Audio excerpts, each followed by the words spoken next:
계속해서 전문가 모시고 정치권 소식 자세히 살펴보겠습니다. 고성국 박사, 김원국 경기대 교수, 아까도 나왔었던 소정섭 시사저널 전 편집국장 세 분 나와 계십니다. 안녕하십니까? 반갑습니다. 자, 한국당이 오늘 조명균 통일부 장관 해임 건의안을 국회에 제출할 예정입니다. 어제 의총에서 의견이 모아졌는데 영상 보고 이야기를 나누겠습니다. 자유한국당은 조명균 통일부 장관의 해임 권고 결의안을 우리 자유한국당 의총에서 만장일치로 의결하고자 하는데 여러분들 이의 없습니까? 네. 좋습니다. 예, 그렇게 하도록 하겠습니다. 네, 박수와 함께 만장일치로 조 장관 해임 건의안이 의결됐는데 한국당 공세 수위가 한층 높아지는 것 같습니다. 그렇습니다. 장관 해임 건의안까지 이제 내는 쪽으로 공세 수위를 지금 강화를 하고 있고요. 예. 일단 자유한국당은 철도 도로 연결과 관련해서 남북 고위급 회담에서 국회 비준 없이 이 부분을 이제 합의를 했다라는 부분과 지난번에 남북 고위급 회담 때 이제 북한 이탈 주민 출신 이제 탈북 기자를 취재해서 배제했지 않습니까? 예. 그 두 가지 이유로 해서 조명균 장관에 대한 해임 건의안을 내기로 했는데 해임 건의안은 국회 제적의원 3분의 1 이상이 발의를 할 수 있습니다. 그래서 본회의에서 과반수가 찬성하면 이제 의결이 되는데 현재의 구도상 봤을 때 과반수 본회의 의결 자체도 쉽지가 않고 또 거기서 의결이 된다고 해도 그냥 정치적인 어떤 의미만 있는 것이지 법적 구속력이 없습니다. 대통령이 해임을 하지 않으면 아무런 또 법적으로 해임되지 않는 그런 상황이기 때문에 일단 현실적으로 그게 가능한 조명균 장관이 해임될 것인가 여부는 이제 뭐 나중에 좀 두고 봐야 되는데 일단은 정치적인 공세 성격이 좀 있다. 이렇게 좀 봐야 될 것 같고요. 그만큼 이제 자유한국당의 어떤 대여 공세가 점점 강화되고 있는 것을 보여주는 한 장면이 아닌가 뭐 이렇게 봐야 될 것 같습니다. 네, 평양선언 비준 문제를 놓고 여야가 정말 팽팽하게 대치하던 상황에서 갈등의 골이 더 깊어진 거 아닌가 이런 생각이 드는데요. 민주당도 한국당을 겨냥해서 뼈 있는 일침을 했습니다. 홍영표 원내대표 발언 들어봅니다. 자유한국당에서는 특히 아직도 그 정부의 그런 어떤 대화의 성과 이런 것들을 인정하지 않거나 의심하면서 이걸 폄하하려고 국회가 지지하고 적극적으로 협력해서 그 한반도 비핵화와 평화를 실현하는 그런 노력을 함께 해주기를 바랐는데 오히려 지금 문재인 대통령을 비롯한 어떤 그런 정부의 노력을 폄하하고 잘못되기를 바라는 듯. 자, 민주당 입장에선 열심히 하고 있는데 한반도 평화 분위기 뭐 찬물 끼얹지 말라 이런 입장인 것 같습니다. 그런데 조 장관 해임 건의안 의결한 어제요. 한국당이 지난 선거 패배의 원인이 강경한 대북 노선에 있다. 이런 보고가 발표가 됐습니다. 자, 보고서 지적과 최근에 있는 이 장관에 대한 해임 결의안을 낼 것이다. 이런 거는 조금은 상충될 수도 있다 하는 생각이 드는데 어떻게 보여지는지요? 뭐 상충되는 것은 아니라고 저는 생각합니다. 예.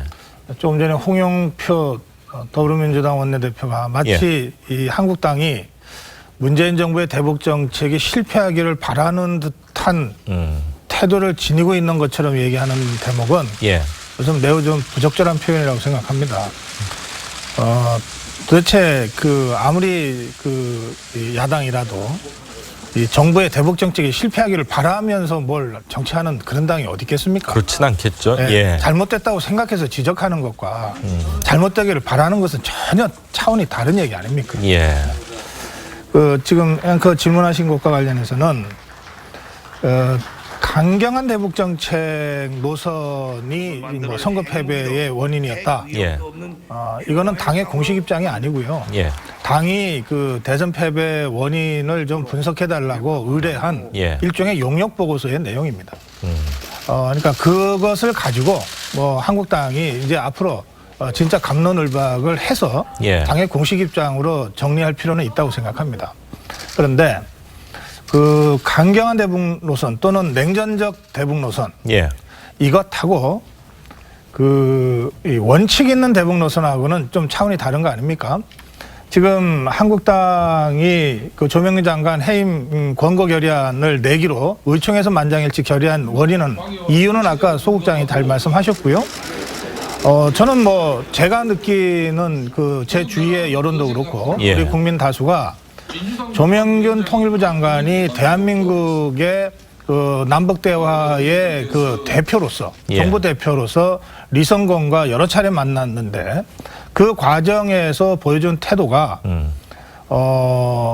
좀 굴욕적이었다. 예. 이렇게 저는 느끼고 있다고 생각합니다. 그래서 소국장 설명대로 이것은 해임 권고 결의안이 국회 통과를 하더라도 대통령이 거부하면 그만일 뿐이기 때문에 정치 공세의 성격이 처음부터 있습니다. 중요한 것은 한국당의 이런 정치 공세에 국민들이 동의해 주느냐인데 예. 저는 적어도 이 대목에서는 국민들 다수의 동의가 있다고 생각합니다.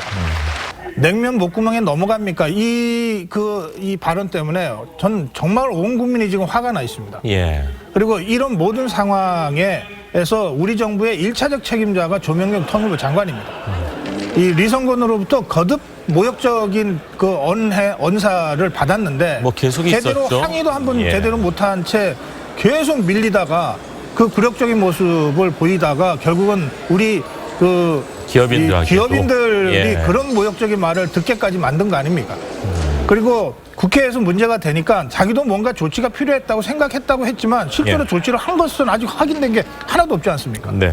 그렇기 때문에 저는 조명균 장관의 해임 결의안에 대한 국민적 지지와 강경한 또는 냉정적 대북 정책이 선거 패배였다고 하는 것은 좀 차원을 달리해서 그렇게 이해해야 될 문제지 이것이 바로 무슨 상충된다거나 뭐 한 입으로 두 말 하는 것 아니냐 이렇게 해석될 일은 아니다. 분리해서 좀 봐야 될 것이다. 예, 그렇게 예. 생각합니다. 예. 네, 저는 상당히 상충되는 측면이 많다고 봅니다. 네. 왜냐하면 이번에 내놓았던 이 한국당에 대한 이 용역 보고서 있지 않습니까? 예. 서울대 한국정치연구소를 비롯한 이제 중요한 기관 아니겠습니까? 여기서 객관적인 평가를 했었고요.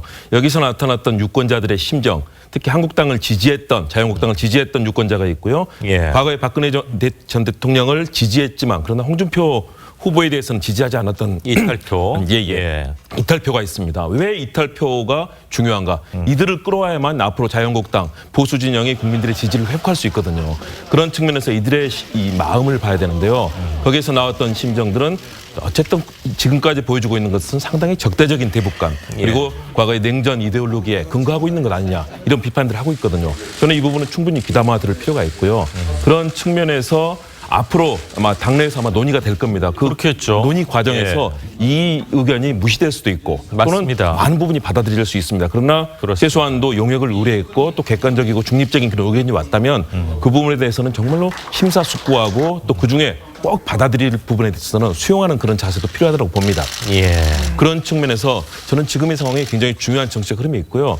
특히 해임 건의안은 사실은 굉장히 중요합니다. 만일의 경우 건의안을 해서 일단 3분의 1이 제재구원 3분의 1이면 발의가 되거든요. 예. 그러면 일단 발의가 될 수 있습니다. 그런데 만일의 경우 투표를 해서 통과되지 못한다. 정치적인 타격을 입게 됩니다. 오히려 정치적인 타격을 입을 그렇습니다. 것이다. 그리고 예. 특히 최근에 이 진행이 되고 있는 특히 미국이 이 상황을 주도하면서 나가는 것 아니겠습니까? 예. 그 미국이 함께 보여주고 있는 최근의 한반도의 평화와 화해 흐름에 대해서 어쨌든 지금 정부의 흐름에 대해서 비판하는 것은 야당의 당연한 책무입니다. 예. 그럼에도 불구하고 굉장히 정략적인 카드로 보일 수 있는 이 카드를 지금 쓰고 있는 것은 저는 현재 우리 정치가 좀 더 화해와 번영 이 길로 나가기 위해서는 좀 부적절하다. 그런 측면에서 굉장히 상충되는 측면들 그리고 중도에 있는 유권자들을 끌어오고 이탈했던 그 보수 진영의 유권자들의 마음을 끌어당기기에는 상당히 부족하다라는 그런 측면을 지적하고 싶습니다. 예. 네.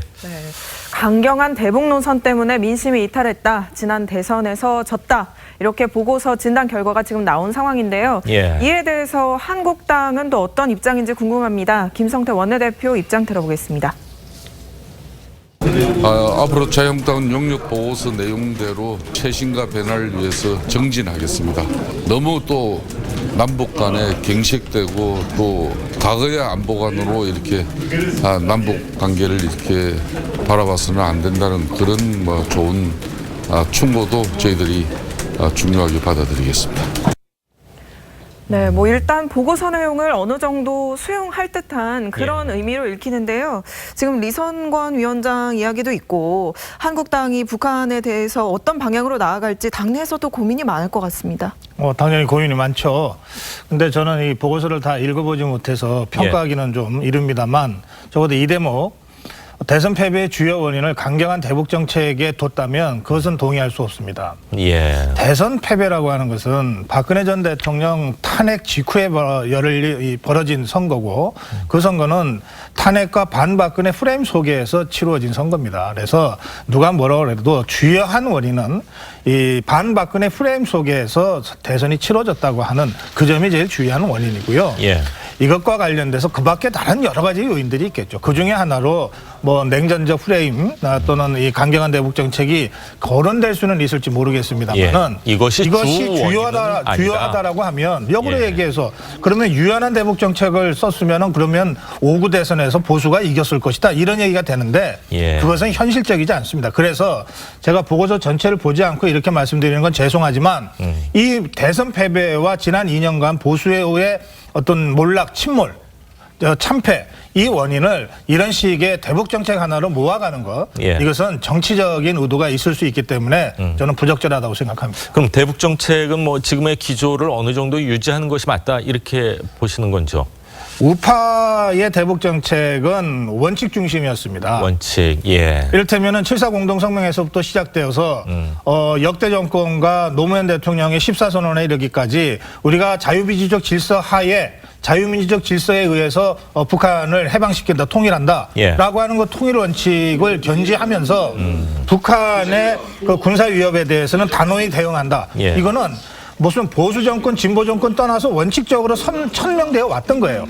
그 원칙에 입각해서 대북 정책을 피면 되는 것이고 지금 문재인 정부는 그 원칙에서 이탈하고 있는 것 같다고 한국당이 느끼기 때문에 우파가 느끼기 때문에 그것을 비판하고 있는 겁니다. 저는 북한 문제에 대해서는 정말 우리가 안보 또 뭐 도발 여러 가지 그런 상황에 대해서 항상 긴장하고 또 신중한 정책을 펴야 됩니다. 대신에 지금의 상황은 굉장히 중요한 변화를 맞고 있다. 과거에 독일도 기민당 소위 말해서 보수 정당에 의해서 독일 통일이 주도되고 적극적으로 그런 화해와 번영의 제스처를 내놓으면서 독일이 통일하지 않았습니까? 우리도 마찬가지입니다. 노태우 정부 때 남북 기본 합의서가 이루어졌고요. 과거에 박정희 전 대통령이나 전두환 전 대통령 때도 마쿠에서 많은 교섭들이 이루어졌습니다.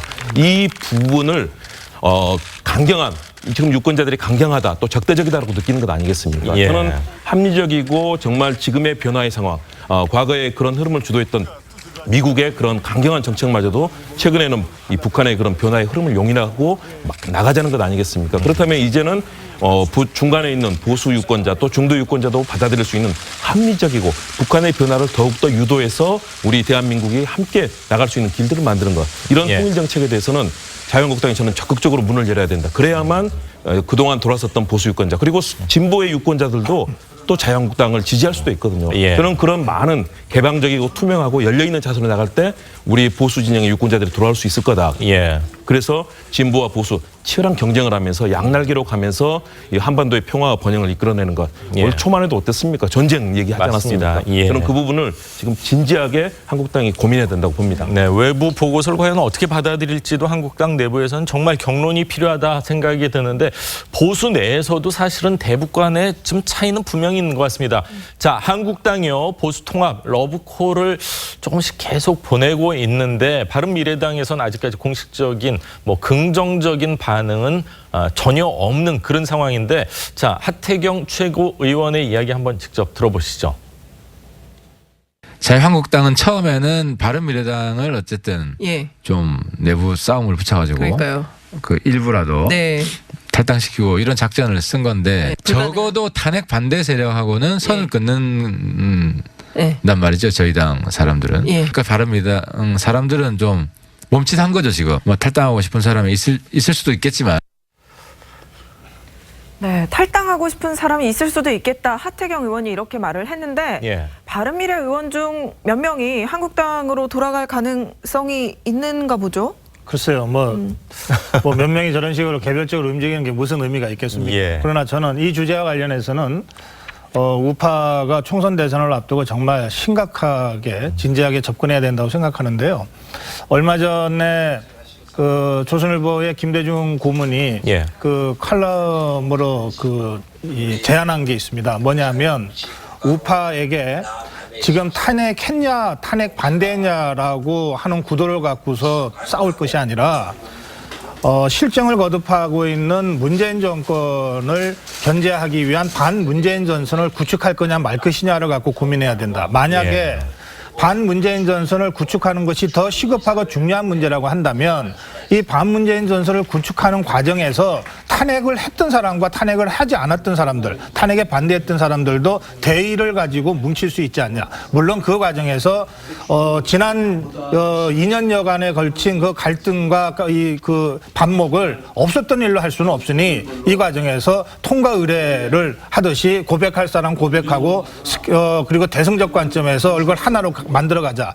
그런데 그러려면 그것을 넘어서는 더 큰 대의가 필요하다. 그 큰 대의가 반문재인 전선 구축 아니겠느냐. 이게 우파한테 그렇게 제안한 바가 있습니다. 예. 칼럼에서 직접 그렇게 제안했기 때문에 제가 소개를 해드리는데요. 예. 그러니까 이런 방식으로 뭔가 대의 명분을 세워서 정말 세력 모두가 다 지금까지의 정파적 구도를 넘어서는 이런 모습을 보인다면 뭐 통합이거나 이런 것들이 가능한데 예. 국회의원 몇 명이 뭐 이합집산하는 그 수준에서 뭘 이리저리 옮긴다든지 하는 것들이 과연 이런 우파의 대의에 대응하는 이런 형태의 그 세력적 변동이겠는가? 예. 그 점에서 저는 뭐 바른미래당 의원 몇 명이 이동하고 하는 문제는 별로 관심도 없고 의미도 없다. 저렇게 말씀드립니다.